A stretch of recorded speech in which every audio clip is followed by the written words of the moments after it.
বাঙালি নিজের পুঁজি যেটুকু আছে তা দিয়ে যে কার্টুন বানায়, কার্টুনে এক একটা ফ্রেম বানাতে পয়সা লাগে। তাহলে আমি যদি ধরো আমি নিজে একটা কার্টুন বানাতে চাইছি, আমি ধরো এরকম বলবো জয় বাংলা, ঠিক আছে?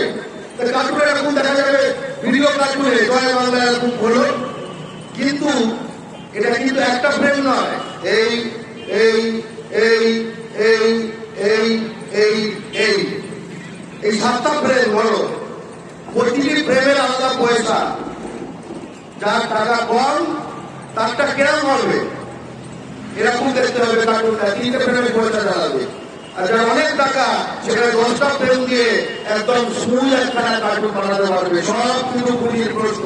এবং যে শিশু সেটা এতটা বুঝবে না, সে এইটা কেন দেখবে, সে এইটা দেখবে মোটা পাতলা, সেখানে কার্টুন তার কাছে কিরকম একখানা মনে হবে আজকের দিনে।